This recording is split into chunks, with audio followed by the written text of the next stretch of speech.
Bonjour à tous, nouveau concept qui démarre aujourd'hui. On t'invite à prendre ta dose e-sport de la semaine. Cette semaine, sur Valorant, on a pu suivre la finale des VCT Game Changers, qui opposait la Karmine Corp contre les Giantix. Les joueuses de la Karmine se sont imposées 3-2 contre leur adversaire, dans un match serré qui s'est terminé sur fracture, sur le score de 13-15, 13-9, 13-3, 6-13, 13-9. Encore un énorme bravo aux joueuses pour le magnifique parcours. Toujours sur Valorant, mais chez les messieurs cette fois-ci, la Ligue de France a repris ce week-end avec de très belles affiches au programme. Pour la première journée de reprise, la Karmine gagne son match contre Siko Esports 2-0, tout comme Mandatory qui gagne contre la Masia. Pour rappel, la Masia est l'équipe qui vient de gagner les Up and Down face à Zerance. Lors de la deuxième journée, c'est DVM qui gagnera son match 2-0 face à Cicadas Gaming, et Job Life s'imposera 2-0 face à Valiant.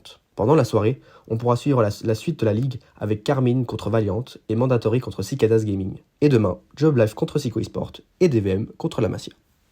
Parlons maintenant de Fortnite.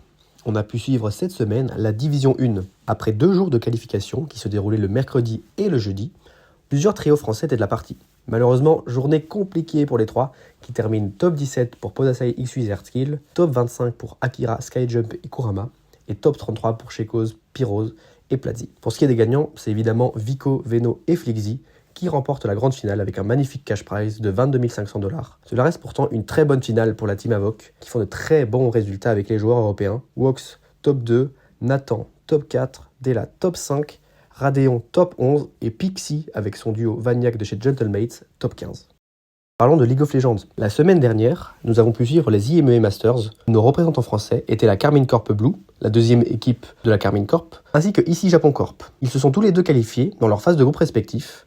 La Karmine gagnera ses 2 matchs contre Ewi Enfach et Los Ratones 2-1, 2-0. De même pour ICI Japon contre Team Fantasma et Big 2-1, 2-0. Les 2 équipes joueront un quart de finale sans encombre, gagnant tous les deux 3-1 contre leurs adversaires Zenith et Geeky Esports. À cause du bracket, les 2 équipes se retrouveront l'une contre l'autre en demi-finale, et pour cette fois, c'est ICI Japon Corp qui l'emporte et accède à la finale. Le score de ce match a été 3-1. Malheureusement, ils s'éteindront en finale face à Los Ratones et perdront 3-0. Pression, on va pouvoir récupérer la victoire du côté des ICI Japon Corp. Même si mon co-caster était actuellement en sous 8-6, eh bien les ICI Japon Corp, eux, vont en finale. ICI Japon Corp.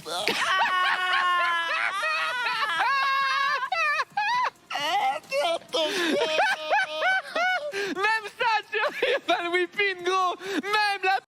Enfin, pour terminer, cette semaine a eu lieu le deuxième major de la Call of Duty League. Il se déroulait du 20 au 23 mars, à Dallas au Texas. La petite surprise a été la défaite de 100 Thieves, l'équipe de Hydra, qui perd son premier match face à Boston Breach, mais après remonteront le lower bracket sans trop de soucis. Malheureusement, ils se feront stopper net face à Toronto Ultra, juste avant la finale du lower bracket. En grande finale, on retrouve Atlanta FaZe, gagnant de winner bracket, face à Vancouver Surge. Les gagnants du premier major Atlanta FaZe réalisent le back-to-back en écrasant leurs adversaires 4-0. Malheureusement, et peut-être sans surprise, grosse déception pour Gentlemates, qui se fait balayer dès leur premier match 3-0 face à Toronto Ultra. L'équipe devra faire face à de gros changements s'ils espèrent performer d'ici la fin de l'année.